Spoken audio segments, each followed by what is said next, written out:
नमस्कार मित्रांनो. तर लाखात एक आमचा दादा या मालिकेच्या आजच्या भागात आपल्याला असं बघायला मिळतंय की डॅडी वकिलांना बोलवून घेतात आणि सूर्याला सांगतात की या पेपरवरती अंगठा लाव. सूर्या खूप खुश असतो. तो पेपरवरती अंगठा लावतो. ते अंगठा लावलेला बघतात आणि खुश होतात. शत्रू डॅडी एकमेकांकडे बघून हसायला लागतात. तर डॅडी म्हणतात, वकील साहेब तुम्ही आतमध्ये जा, आम्हाला आमच्या जावई बापूंशी बोलायचंय, आज त्यांचा वाढदिवस आहे. वकील आतमध्ये निघून जातात. डॅडी सूर्याला म्हणतात, जावई बापू अहो आज तुमचा वाढदिवस आणि त्यासाठी मला तुम्हाला काहीतरी गिफ्ट द्यायचंय. डॅडी स्वतःच्या हातातलं घड्याळ काढतात आणि सूर्याला देतात. ते म्हणतात, हे घ्या, हे आमचं घड्याळ आहे. जावई बापू हे घड्याळ आमच्यासाठी खूप लाडकं आहे. हे कधीच मी माझ्यापासून दूर ठेवलं नाही. हे घड्याळ माझ्यासाठी खूप लकी आहे आणि आता मला असं वाटतं की माझ्यासारखं तुमचं पण नशीब फळफळावं म्हणून हे तुम्हाला गिफ्ट. सूर्या म्हणतो, डॅडी अहो एवढं महागडं घड्याळ मला देताय तुम्ही? नको, हे तुमचं घड्याळ आहे, तुम्हाला शोभून दिसतं. तुमचा आशीर्वाद तोच माझ्यासाठी खूप आहे. डॅडी हे घड्याळ तुम्हीच घाला. डॅडी म्हणतात, अहो पण एवढं प्रेम आहे तुमचं माझ्यावर, माझंही तुमच्यावर खूप प्रेम आहे म्हणून हे गिफ्ट देतोय. सूर्या म्हणतो, नको डॅडी, हो डॅडी हे घड्याळ तुमचं आहे आणि तुम्हाला शोभून दिसतं, मला फक्त आशीर्वाद द्या. डॅडी पुन्हा घड्याळ आपल्या हातात घालतात आणि म्हणतात, ठीक आहे तुम्ही जावाई बापू, तुमचं मन कसं मोडणार ना. बोलणं चालू असतं आणि त्याच वेळेला तिथे तुळजा येते. तुळजा सायकल फेकून देते आणि धावत सूर्याकडे येते. ती सूर्याचा अंगठा बघते. सूर्या विचारतो, तुळजा काय झालंय, अचानक का आलीयस? तुळजा म्हणते, सूर्या तुझ्या अंगठ्याला ही शाई कशी काय लागली, काय केलेस? सूर्या म्हणतो, तुळजा दरवर्षी डॅडी इथे मला बोलवतात आणि एका पेपरवरती माझी अंगठा घेतात. सूर्या विचारते, कसला पेपर, काय मला बघायचे. सूर्या म्हणतो, मला नाही माहिती कसला पेपर आहे, पण डॅडी बोलवतात, डॅडी जे सांगतात ते मी करतो. डॅडी जे सांगतात ना ते चांगल्यासाठीच सांगतात. तुळजा म्हणते, पण मला ते पेपर्स बघायचे. कसले पेपर्स आहेत, मला बघायचे आहेत ते. डॅडी म्हणतात, ठीक आहे तुमचा विश्वास नाहीये ना, मी दाखवतो. तुळजा म्हणते, विश्वासाचा प्रश्न नाहीये, मला पण बघायचंय ना माझ्या नवऱ्याचा अंगठा कशावर घेतात ते. सूर्या म्हणतो, पण काय गरज आहे. डॅडी म्हणतात, ठीक आहे त्यांना वाटतंय ना वाटू दे, संशय आहे ना त्यांचा माझ्यावर, आता लगेच आपण दूर करू. अहो जावई बापू हिला वाटत असेल की तुमचं ते छोटंसं घर मी स्वतःच्या नावावर करून घेणार असेल, पण तसं काही नाही. वकील साहेब पेपर्स आणा. वकील पेपर्स घेऊन येतात. तुळजा ते पेपर्स चेक करते आणि तिला एकदम धक्का बसतो. डॅडी म्हणतात, तुळजा सांगा कितीची फसवणूक केली आम्ही, सांगा ना तुमच्या नवऱ्याची किती फसवणूक केली, बोला बोला सांगा तुमच्या नवऱ्याला ते काय आहे. सूर्या विचारतो, काय येते तुळजा? तुळजा म्हणते, लाईफ इन्शुरन्स आणि मेडिक्लेम. डॅडी म्हणतात, कसं आहे ना तुळजा, माझ्या जावई बापूंना इंग्लिश कळत नाही म्हणून मराठीत सांगा जरा.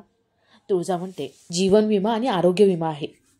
डॅडी म्हणतात, सूर्या कसं आहे ना, लहानपणापासून तुमचं कोणी नाहीये आणि तुमची परिस्थिती मी पाहिली आहे. मला असं वाटतं मी नसताना तुमच्यावरती कोणतं संकट आलं तर तुमच्या बहिणींना कोण सांभाळणार, म्हणून मी तुम्हाला न कळत हे विम्याचे पैसे भरत आलो होतो. फक्त माझी एकच चूक झाली, मी कोणाला काहीही सांगितलं नाही ना. चांगलं काम केलं की कुणाला सांगू नये असं म्हणतात. जुने जाणते लोक सांगून गेलेत, दान केलं पुण्य केलं की एका हाताचं दुसऱ्या हाताला कळता पण कामा नये. अहो आपण केलेल्या कामाचा गाजावाजा का करायचा, मला ते नाही आवडत म्हणून मी काही सांगितलं नव्हतं आणि हिने आज त्या कामाचा गाजावाजा केला, खूप वाईट वाटतंय मला. सूर्या म्हणतो, डॅडी तुमचं किती मोठं मन आहे हो, किती करता तुम्ही आमच्यासाठी. तुमचे पाय धुवून पाणी पिऊ का तुमच्या पायाजवळ बसून राहू?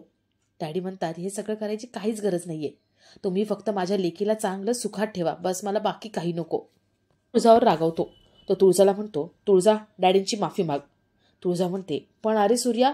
सूर्या म्हणतो, पण बिन काही नाही, डॅडींची माफी माग. तुळजा म्हणते, सॉरी डॅडी माझी चूक झाली. डॅडी म्हणतात, चालायचंच, लहान मुलं असतात त्यांनी चुका करायच्या आणि मोठ्यांनी पदरात घालायच्या असतात. जावई बापू माझ्या लेकीला सुखात ठेवा, मला बाकी काही नको. सूर्या निघत असतो. शारन त्याला थांबवते. ती म्हणते, अरे तुळजाला घेऊन जा ना. सूर्या म्हणतो, ती आली आहे ना एकटी तिची ती जाईल, पण एकटी तिची ती. सूर्या तिथून निघून जातो.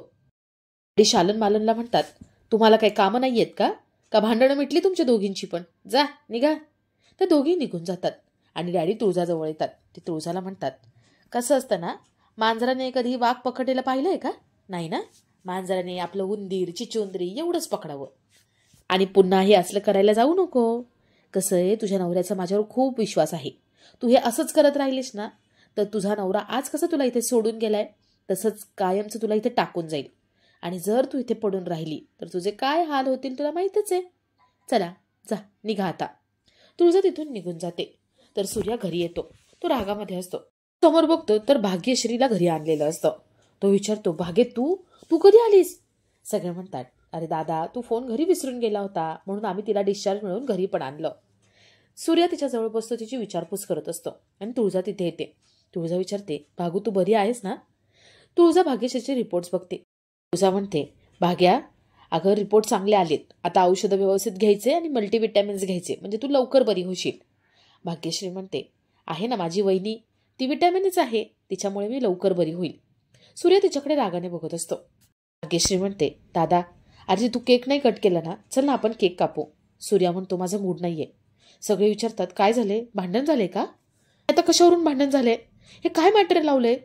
तुळजा म्हणते, काही नाही, आमच्या नवरा बायकोंचा आहे, तुम्ही याच्यात पडू नका. सूर्या म्हणतो, हो आमच्या नवऱ्या बायकोचे.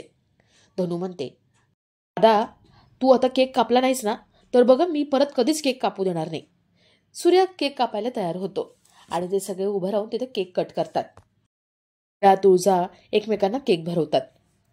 तुळजा सूर्याला बाजूला घेऊन येते. ती म्हणते, थँक्यू सूर्या, तुझा राग गेला ना? सूर्या म्हणतो, नाही माझा राग गेलेला नाही.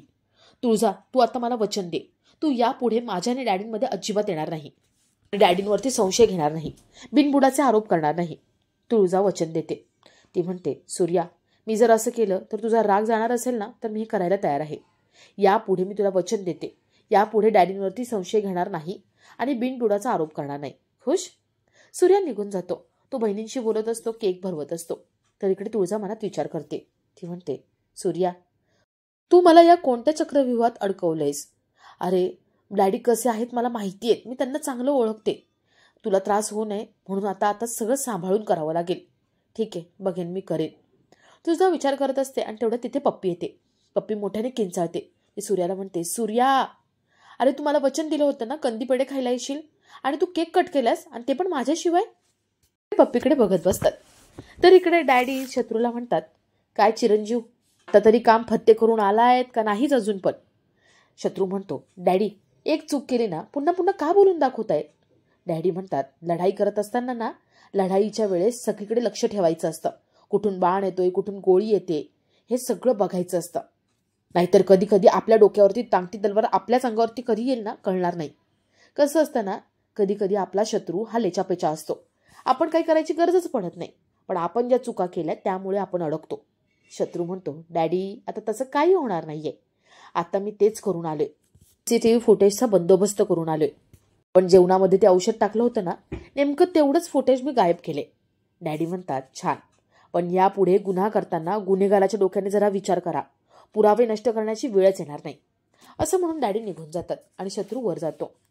तर इकडे सूर्या पप्पीला समजवतो. तिचा राग घालवण्यासाठी तिच्याशी छान बोलतो आणि तिला केक भरवतो. पप्पी म्हणते, अजून राग नाही गेला, अजून भरव. तिला अजून केक भरवतो आणि पप्पी म्हणते, आता मी तुला केक भरवणार. तुळजाच्या जीवाचा झळफाट होत असतो. पप्पी त्याला केक भरवणार असते आणि तुळजा पुढे येते. तुळजा म्हणते, सूर्या झालं सगळं करून, औक्षण करायचंय.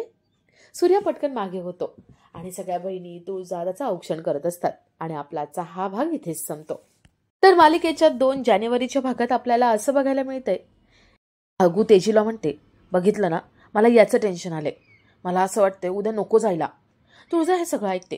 तुळजा म्हणते, भागू अगं प्रोजेक्टच करायचं आहे ना, मी आहे, मी तुला मदत करते, पण शाळा बुडवायची नाही, मी तुला शाळेत सोडवेन. मी आणि सूर्या उद्या शाळेत दोघंही येऊ. दुसऱ्या दिवशी प्रोजेक्ट तयार होतं आणि सूर्या तुळजा भाग्यश्री सोबत शाळेत येतात. भाग्यश्रीचं प्रोजेक्ट घेऊन पुढे जात असतो आणि तेवढ्यात एका मुलाला धडक लागते. तो मुलगा सूर्याला खूप बोलत असतो. मुलगा म्हणतो, ए दिवस भरलेत का तुझे, समोर बघून चालता येत नाही का, का डोळे गेले दिसत नाही तुला?